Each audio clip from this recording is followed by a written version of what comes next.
की बात है जब गांव में एक राजन पनवाड़ी की बड़ी ही मशहूर दुकान थी।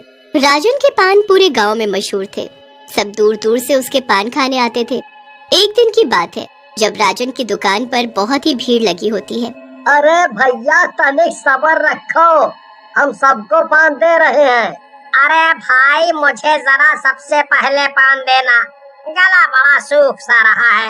अरे भाई तो मैं तुमसे पहले से खड़ा हुआ हूँ, घर में मेहमान आए हुए हैं, मुझे उनके लिए पान लेकर जाना है। अरे भैया तुम दोनों सब्र रखो, मैं सबको पान दे रहा हूँ ना। राजन पान वाला राजू को पान पैक करके देता है और राजू वहाँ से चला जाता है। राजू के हाथ में पान की थैली होती है और वो मजे से रोड पर चले जा रहा होता है। अब अचानक से सामने से एक साइकिल वाला आता है जिससे राजू की टक्कर हो जाती है। राजू थैली लेकर गिर पड़ता है और उसके सारे पान फैल जाते हैं। अरे भैया कैसे साइकिल चला रहे हो, मुझे गिरा दिया ना। अरे भैया मैं तो बिल्कुल ठीक सामने देखकर साइकिल चला रिया था, तुम्हें पता नहीं किस धुन में चल रहे थे। साइकिल वाला वहाँ से चला जाता है और राजू फिर अपनी थैली देखने लगता है। मेरे सारे पान गिरा दिए, अब मैं क्या करूं? ये सब तो गंदे हो गए मिट्टी में। एक काम करता हूँ, दोबारा जाकर दूसरे पान ले आता हूँ। राजू अपने पान वहीं छोड़ देता है और दूसरे पान लेने चल देता है। अब आधी रात में जब दूर दूर तक कोई भी नहीं होता तब वहाँ एक चुड़ैल आती है। रात को उस जगह उस चुड़ैल का राज होता है। वो मजे से यहाँ वहाँ घूम रही होती है कि तभी वहाँ उसको पान पड़े दिखते हैं। चुड़ैल वहीं बैठकर उनको उठाकर देखने लगती है। अरे ये तो पान है।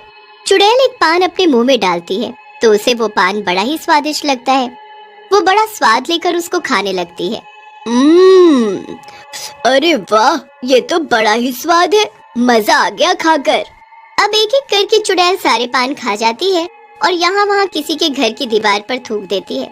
जब उस घर की मालकिन सुबह उठती है तो गुस्से में लाल हो जाती है। अरे ये मेरा घर किसने गंदा कर डाला?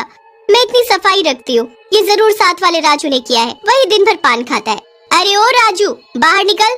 आवाज सुनकर राजू नींद में बाहर आता है। अरे भाभी जी क्या बात हो गई, क्यों चिल्ला रही हो? अरे चिल्लाऊं ना तो क्या करूं? ये देखो मेरे घर की दीवारों पर क्या हो रखा है। यहाँ आसपास तुम्हारे अलावा कोई पान नहीं खाता, ये सब तुमने ही किया है। अरे भाभी मैं कसम खाता हूँ मैंने ये सब नहीं किया, और इतने साल हो गए मुझे यहाँ पर, तो क्या पहले कभी ऐसा किया है जो अब करूँगा? तो ये सब गंदगी कौन कर गया? अगर मुझे पता लग गया तो मैं इसे छोड़ूंगी नहीं। ललिता गुस्से में अंदर चली जाती है और फिर राजू भी अंदर चला जाता है। उस रात चुड़ैल फिर से उसी जगह भटकने लगती है। कल मैंने वो स्वादिष्ट पान क्या खा लिए, अब तो मेरा फिर से वही खाने का मन कर रहा है, पर वो पान मुझे मिलेगा कहाँ? चुड़ैल पान की तलाश में इधर उधर भटकने लगती है पर उसे तो कहीं भी पान नहीं मिलता। काफी देर हो जाती है और फिर जाकर उसको राजन पनवाड़ी की दुकान दिखती है। उसकी दुकान पर काफी भीड़ हो रखी होती है। अरे मुझे तो लगा मुझे ही पान इतना पसंद है, पर यहाँ तो पहले से ही भीड़ लगी हुई है। खैर अब मुझे ये सोचना है कि मैं वहाँ जाकर पान कैसे लूँ, कुछ तो करना पड़ेगा। बस फिर चुड़ैल उन लोगों को पकड़ने का सोचती है जो लोग रास्ते में पान लेकर जा रहे होते हैं। वो एक आदमी का पीछा करती है। मुझे ऐसा क्यों लग रहा है कि मेरे पीछे कोई चल रहा है? वो आदमी पीछे मुड़कर देखता है तो उसके सामने एक चुड़ैल होती है। वो आदमी उस चुड़ैल से दूर भागने लगता है और चुड़ैल उसके पीछे पड़ जाती है। वो आदमी भागते भागते एक पेड़ के पीछे जाकर छुप जाता है। वो बड़ी जोर जोर से हाँफने लगता है और फिर धीरे से बाहर आकर देखता है तो वो चुड़ैल उसके सामने ही खड़ी होती है। क्यों मेरे पीछे पड़ी हो? जाने दो मुझे, मैंने तुम्हारे क्या बिगाड़ा है?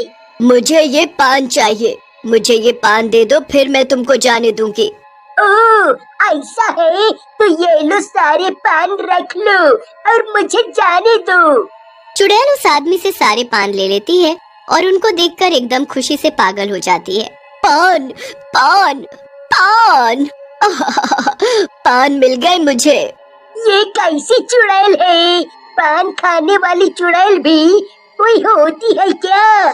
मैंने तो सुना था कि चुड़ैल खून पीती है और मांस खाती है। चुड़ैल एक एक करके सारे पान खाने लगती है और उसके मुंह से पान खून की तरह टपक रहा होता है।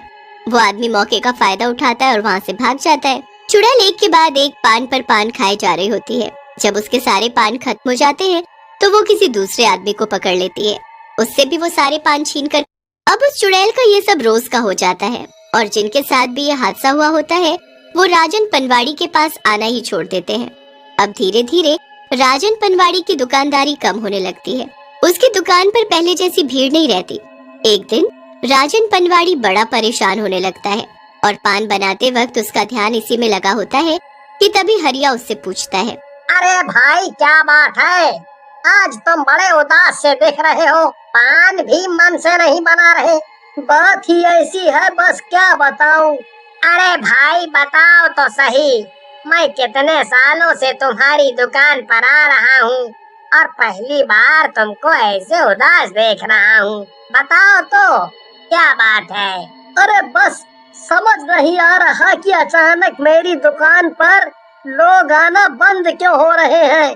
जो लोग सालों से आ रहे हैं और बल्कि कुछ लोग तो ऐसे हैं जो रोज आते हैं, वो भी नहीं आ रहे। बात कुछ समझ ही नहीं आ रही। हाँ ये तो तुमने सही कहा, पहले तुम्हारी दुकान में खूब भीड़ लगी रहती थी और अब तो बस ऐसे ही है। क्या मेरे पान में तो कोई कमी नहीं है? कहीं पहले जैसा स्वाद न आ रहा हो लोगों को?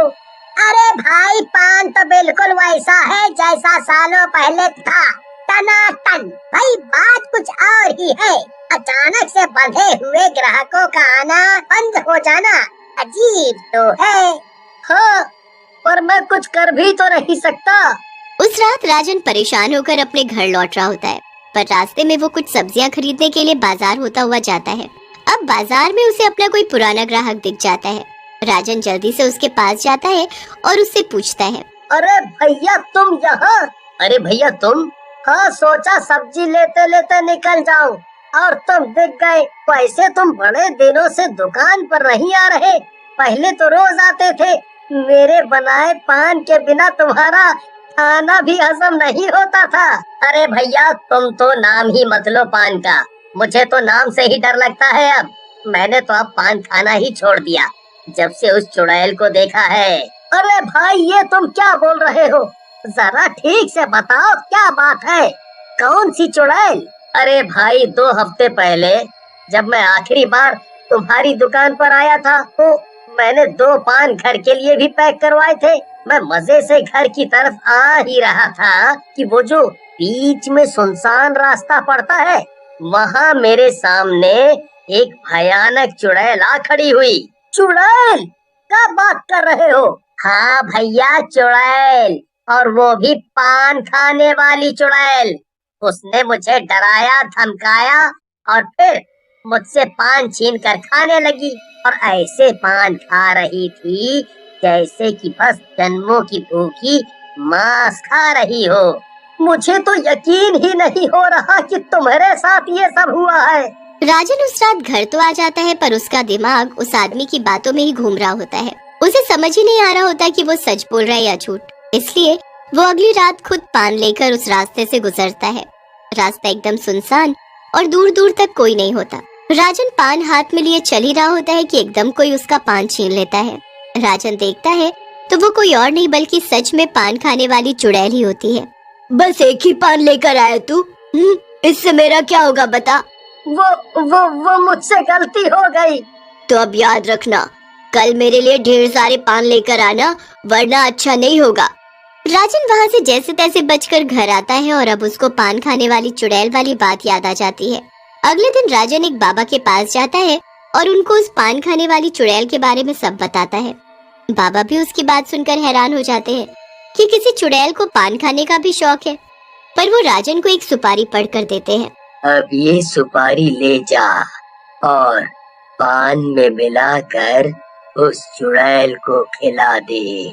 अब राजन अगले दिन ऐसा ही करता है, उस सुपारी को एक पान में मिला देता है और बाकी पान के साथ चुड़ैल के लिए ले जाता है। चुड़ैल पान देखकर एकदम खुश हो जाती है। अरे वाह, तू तो मेरे लिए पान लेकर आ गया, जल्दी दे अब। चुड़ैल राजन से पान छीनकर खाना शुरू कर देती है, पर जैसे ही वो सुपारी का पान खाती है उसे अजीब सा होने लगता है। ये मुझे क्या हो रहा है? चुड़ैल को खून की उल्टी होने लगती है। ये तूने मुझे कोई जादुई पान खिलाया है, मुझे नहीं खाना कोई पान अब से। चुड़ैल इतना कहती हुई वहाँ से भाग जाती है और दोबारा कभी दिखाई नहीं देती और राजन पनवाड़ी की दुकान फिर से पहले जैसी चलनी